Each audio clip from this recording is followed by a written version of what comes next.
Hello everyone. Welcome back to ఈరోజు ఈ వీడియోలో మనం 9థ్ క్లాస్ జియోగ్రఫీకి సంబంధించిన లెసన్స్ అయితే డిస్కస్ చేద్దామండి. ఆల్రెడీ హిస్టరీకి సంబంధించి లింక్ టాపిక్స్ ఏవైతే ఉన్నాయో అవి డిస్కస్ చేసాము. ఇక జియోగ్రఫీకి సంబంధించి గనుక చూసుకుంటే టోటల్‌గా 6 చాప్టర్స్ అనేవి ఉన్నాయి. ఈ 6 చాప్టర్స్ కూడా మనం నేర్చుకోవాల్సి ఉంటుంది. ఇవన్నీ కూడా మనకి ప్రీవియస్ క్లాసెస్‌లో ఏదో ఒక టాపిక్‌తో లింక్ అయి ఉన్న లెసన్సే కాబట్టి 6 లెసన్స్ అనేవి మనం చదువుకోవాల్సి ఉంటుంది. ఈరోజు మనం ఈ వీడియోలో ఫస్ట్ లెసన్ అయినటువంటి భారతదేశం పరిమాణం, ఉనికి, అసలు భారతదేశం ఎక్కడున్నది, ఏంటి, అలా మన భారతదేశంకి సంబంధించి ప్రతీదీ కూడా ఇక్కడ ఇవ్వడం జరుగుతుంది. అనే విషయాలన్నీ కూడా మనం ఈ లెసన్లో అయితే డిస్కస్ చేయబోతున్నాం. భారతదేశం పరిమాణం మరియు ఉనికి అనే టాపిక్ అయితే ఈరోజు మనం డిస్కస్ చేసుకుందాం. ఇందులో మనకి భారతదేశం అనేది ఎక్కడున్నది, ఏంటి అనే విషయాలన్నీ కూడా మనం ఈ వీడియోలో అయితే తెలుసుకోబోతున్నాం. ఫస్ట్ కనుక మనం చూసుకుంటే మన భారతదేశం అనేది చాలా ప్రాచీన నాగరికతలు కలిగిన దేశాల్లో ఒకటిగా మనం చెప్పుకో ఉంటాము. అలాగే ఎంతో అంటే ఇప్పుడున్న సిచ్యువేషన్స్‌లో ఒక మంచిగా డెవలప్ అవుతూ ఉన్న కంట్రీగా మనం చెప్పుకోవచ్చు.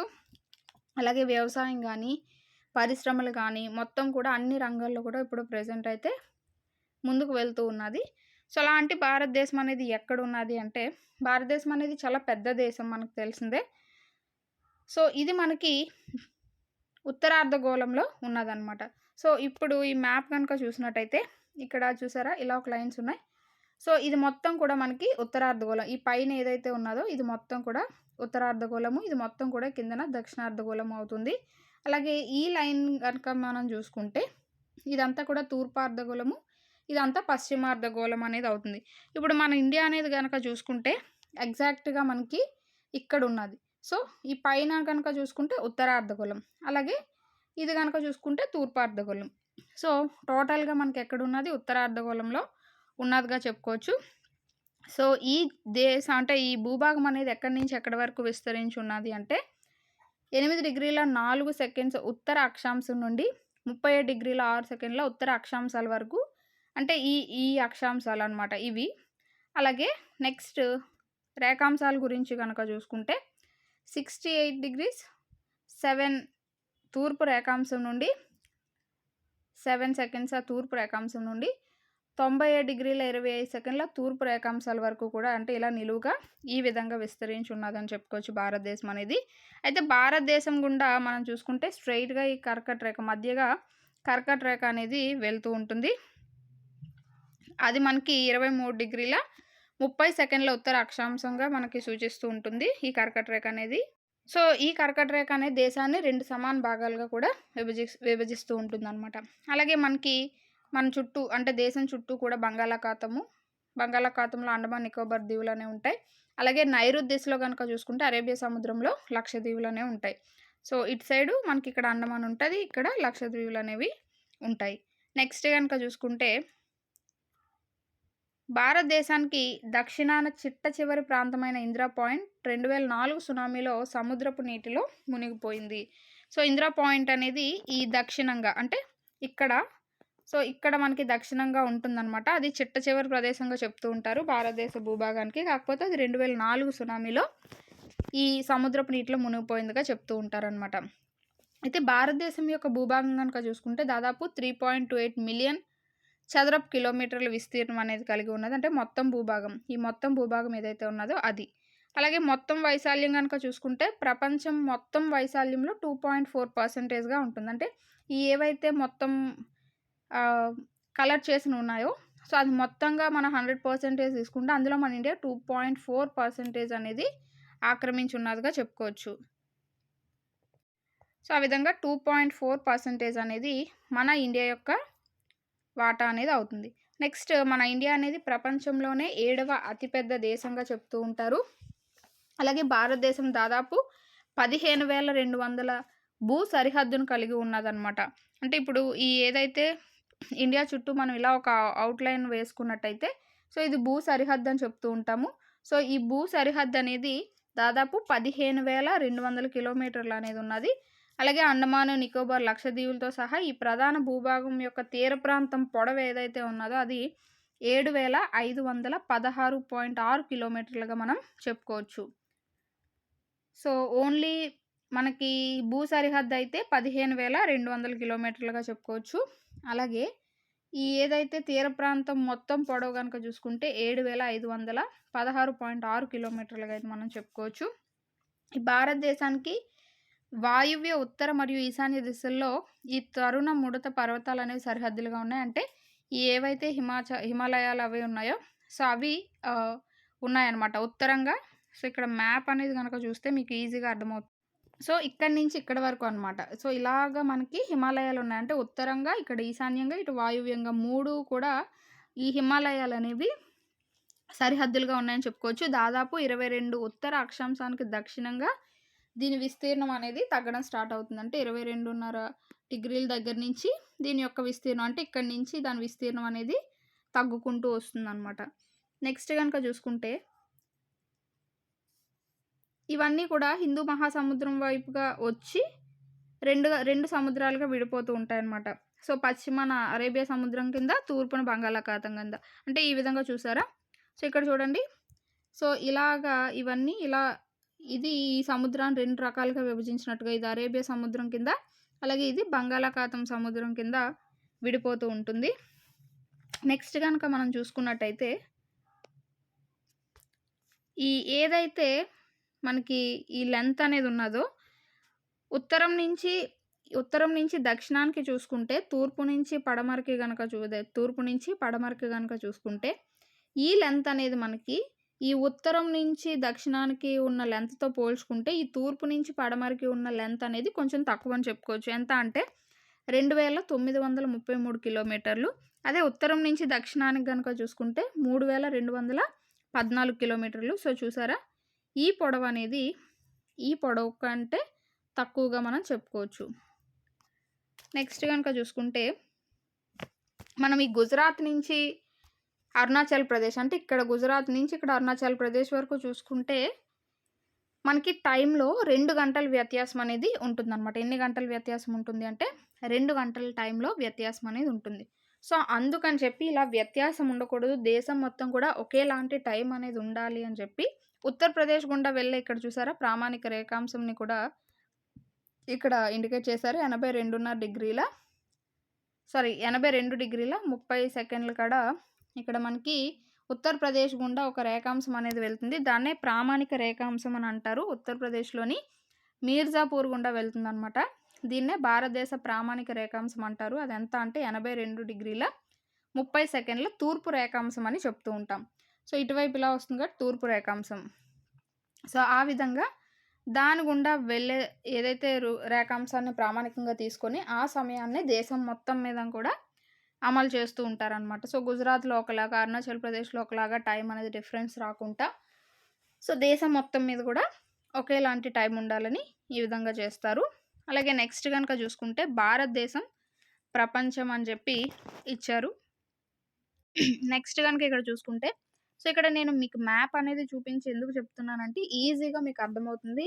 అంటే నోటి మాటగా ఒక సెంటెన్స్ రూపంలో మనం తెలుసుకునే దానికంటే ఇలా మ్యాప్ రూపంలో తెలుసుకోవడం అనేది ఇంకా ఈజీగా అర్థమవుతుంది కాబట్టి ఈ విధంగా మీకు చెప్పడానికి అయితే ట్రై చేస్తున్నాను. సో ఇక్కడ భారతదేశం ప్రపంచం అని చెప్పి ఇచ్చారు. సో ఏంటి భారతదేశం ప్రపంచం అంటే ప్రపంచంలో భారతదేశం అనేది ఎక్కడున్నది, వేటికి అంటే లింకప్లో ఉన్నది అనే విషయాలన్నీ కూడా ఇక్కడ చూడొచ్చు మనం. సో తూర్పు పశ్చిమాసియా మధ్య కేంద్ర స్థానంలో భారత భూభాగం అనేది ఉన్నది.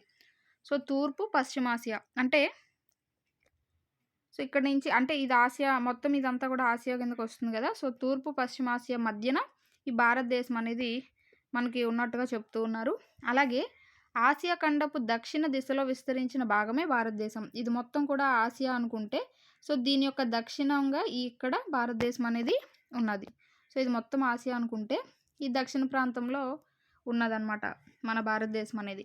హిందూ సముద్రం గుండా పశ్చిమాన ఐరోపాను, తూర్పున ఆసియా దేశాలను కలిపే ప్రయాణ మార్గాలకు భారతదేశం వ్యూహాత్మక కేంద్రంగా ఉన్నది. సో ఈ హిందూ సముద్రం ఏదైతే ఉన్నదో సో ఈ హిందూ సముద్రం ఏదైతే ఉన్నదో దాని నుంచి ఈ పశ్చిమాన యూరప్, అలాగే ఈ ఆసియా దేశాలు ఏవైతే ఉన్నాయో సో ఈ తూర్పు ఆసియా దేశాలు అవి ఏవైతే ఉన్నాయో వీటన్నింటినీ కలిపే వీటన్నింటికి ఒక అంటే మెయిన్ కేంద్రంగా ఇక్కడ ఇండియా ఉన్నదని చెప్పుకోవచ్చు. ఇక్కడ నుంచి ఇటు వీటి రెండిటికి కనెక్షన్ లాగా ఉన్నదనమాట. నెక్స్ట్ దక్కన్ ద్వీపకల్పం హిందూ మహాసముద్రంలోకి పొడుచుకు వచ్చిందని గమనించండి అని చెప్పిచ్చారు. అంటే ఇక్కడ ఈ ఏదైతే ఈ భారతదేశ ద్వీపకల్పం అంటాం కదా! సో, ఇది ఇలా హిందూ సముద్రంలోకి వచ్చిందనమాట. సో, హిందూ సముద్రంలోకి ఇలా పొడుచుకొని వచ్చినట్టుగా కనిపిస్తుంది అంటున్నారు. అలాగే భారతదేశ పశ్చిమ తీర, పశ్చిమాసియా, ఆఫ్రికా, ఐరోపాలతోనూ మరియు తూర్పు తీర, ఆగ్నేయ, తూర్పు ఆసియాలతోని సన్నిహిత సంబంధాన్ని ఏర్పరచుకోవడానికి దోహదపడింది అంటున్నారు. అంటే ఏవైతే యూరప్, ఆసియా, పశ్చిమాసియా, తూర్పాసియా ఈ దేశాలు ఏవైతే ఉన్నాయో వీటన్నింటితో కూడా భారతదేశానికి కనెక్షన్స్ ఏర్పరచుకోవడానికి అనువుగా ఉన్నది. అంటే అనువైన ప్లేస్‌లో ఉన్నది అని చెప్తున్నారు. అలాగే భారతదేశం అనేది హిందూ మహాసముద్రంలో అంటే భారతదేశం వల్ల హిందూ మహాసముద్రంలో మరే ఇతర దేశానికి సుదీర తీర ప్రాంతం లేదు అని చెప్తున్నారు. ఈ హిందూ సముద్రం ఏదైతే ఉన్నదో దాంతో ఈ ఇండియాకున్నంత తీర ప్రాంతం అనేది అంటే తీరరేఖ అనేది మరే దేశానికి కూడా లేదట హిందూ మహాసముద్రంతో.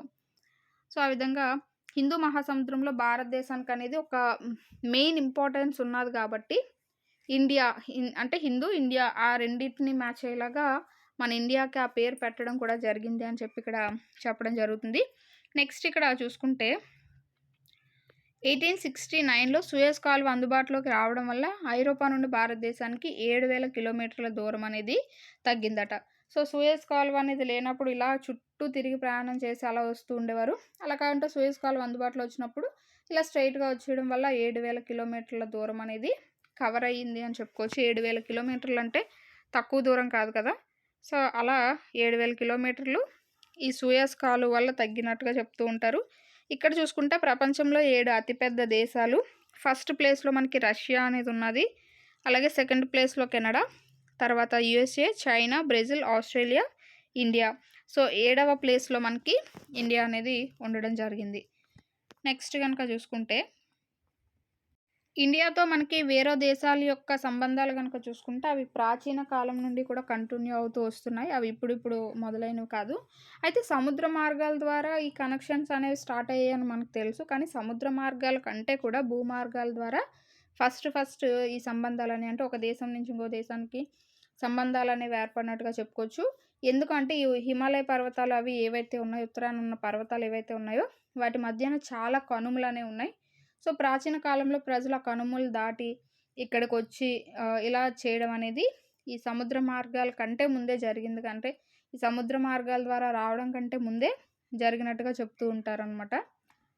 నెక్స్ట్ సో, ఈ ఏవైతే ప్రాచీన కాలం నుండి వస్తువు మార్పిడి గానీ, సో, ఇవన్నీ చేయడానికి ఈ యొక్క మార్గాలు బాగా దోహదపడ్డాయి అన్నట్టుగా కూడా చెప్తూ ఉంటారు. అలాగే ఉపనిషత్తులు, రామాయణాలు, పంచతంత్ర కథలు, ఈ భారతీయ సంఖ్యామానం, దశాంశ పద్ధతి ఇలాంటివన్నీ కూడా మిగతా ప్రాంతాలకు కూడా చేరుతూ వచ్చాయని చెప్పుకుంటారనమాట. ఈ కనెక్షన్స్ వల్లే ప్రజలు ఒక ప్రాంతం నుంచి ఇంకొక ప్రాంతానికి వెళ్ళడం చేయడం వల్ల ఇవన్నీ కూడా ఒక దగ్గర నుంచి ఇంకొక దగ్గరికి ట్రాన్స్‌ఫర్ అయినట్టుగా చెప్తూ ఉంటారు. అలాగే బ్రిటిష్ వాళ్ళు మన దేశానికి వచ్చిన ముఖ్య కారణం ఏంటంటే సుగంధ ద్రవ్యాలకి, అలాగే మస్లిన్ అంటే సన్నని జిలుగు వస్త్రం అనమాట. సో, వాటిని ఇక్కడి నుంచి ఎక్కువగా తీసుకెళ్తూ ఉండేవారు. అలాగే పశ్చిమాసియాలో గనుక చూసుకుంటే గ్రీకు వాస్తు శిల్పకళ అనేది మన ఇండియాలోకి రావడం జరిగింది. ఇలా ఏంటంటే ఎప్పుడైతే ప్రజలు రావడానికి ఒక మార్గం అనేది ఏర్పడుతుందో అక్కడి నుంచి వారి యొక్క ఆచారాలు, కట్టుబాట్లు, వారి యొక్క శైలి అన్నీ కూడా ఒక ప్రాంతం నుంచి ఇంకొక ప్రాంతానికి ట్రాన్స్‌ఫర్ అవుతూ ఉంటాయని చెప్పుకోవచ్చు. అలాగే భారతదేశం యొక్క పొరుగు దేశాలు అని చెప్పి ఇవ్వడం జరిగింది. సో, దక్షిణాసియాలోనే భారతదేశం ఒక ముఖ్యమైన దేశంగా మనం చెప్పుకున్నాము. అయితే ఈ భారతదేశంలో 28 రాష్ట్రాలు అలాగే 8 కేంద్రపాలిత ప్రాంతాలు ఉన్నట్టుగా ఇక్కడ ఇవ్వడం జరిగింది. నెక్స్ట్ ఇక్కడ కొన్ని క్వెషన్స్ ఇచ్చాడు చూడండి, కనుక్కోండి అని. పశ్చిమం నుండి తూర్పు తీరాల వెంబడి ఉన్న కేంద్రపాలిత ప్రాంతాల సంఖ్య ఎంత అని అడిగాడు. సో, మొత్తంగా కనుక చూసుకుంటే 6 అనమాట. పశ్చిమంగా చూసుకుంటే 4, తూర్పు వైపు చూసుకుంటే 2. సో, పశ్చిమంగా చూసుకుంటే ఏవడిగాడు? కేంద్రపాలిత ప్రాంతాలు అడిగాడు కాబట్టి ఇప్పుడు ఇలా ఇండియా ఉంది. సో, ఈ పశ్చిమంగా ఉన్న ప్రాంతంలో కనుక చూసుకుంటే డామండయ్యు, దాద్రా నగర్ హవేలీ, మాహి, లక్షద్వీప్. సో, ఇలా 4 ఉంటాయి. ఇది తూర్పుగా కనుక చూసుకుంటే అండమాన్ నికోబారు, అలాగే పాండిచ్చేరి అనేవి ఉంటాయన్నమాట 2. అలా మొత్తం 6 ఉంటాయి. నెక్స్ట్ వైశాల్య పరంగా ఏది చిన్న రాష్ట్రం, ఏది పెద్ద రాష్ట్రం అంటున్నారు. రాజస్థాన్ అనేది పెద్ద రాష్ట్రం మన ఇండియాలో. గోవా అనేది చిన్న రాష్ట్రం. నెక్స్ట్ మూడవది అంతర్జాతీయ సరిహద్దు లేని లేదా తీర ప్రాంతం లేని రాష్ట్రాలు. అంటే ఇప్పుడు ఇండియా ఇలా ఉన్నది. ఇలా ఉన్నదనుకోండి. అంటే సో, ఇలా పైకున్నది. సో, ఇప్పుడు ఈ యొక్క సరిహద్దు ఉండకూడదు. వేరే బయట దేశాలతో కూడా సరిహద్దు ఉండకూడదు. అంటే ఇండియా లోపలే ఇలా ఒక రాష్ట్రంతో ఇంకొక రాష్ట్రానికి సరిహద్దు ఉండాలనమాట. అలాంటి రాష్ట్రాలు ఏవి అని అడుగుతున్నారు. సో, హర్యానా, మధ్యప్రదేశ్, జార్ఖండ్, ఛత్తీస్‌గఢ్, తెలంగాణ. ఈ యొక్క రాష్ట్రాలనేవి తీర ప్రాంతంతో గానీ, ఇతర దేశాలతో గానీ సరిహద్దు లేకుండా ఉన్నాయి. నెక్స్ట్ గనక చూసుకుంటే భారతదేశం తన భూ సరిహద్దులను వాయువ్యంలో పాకిస్తాన్ మరియు ఆఫ్ఘనిస్తాన్‌తోను అంటే ఇటు సైడ్ ఇలా గనక మ్యాప్ బట్టి చూసుకుందాం. మీకు క్లారిటీగా అర్థమవుతుంది. సో, ఇక్కడ చూడండి. సో, వాయువ్యంలో గనక చూసుకుంటే పాకిస్తాను, ఇక్కడి నుంచి ఆఫ్ఘనిస్తాను ఆ రెండిట్లతో ఉన్నది.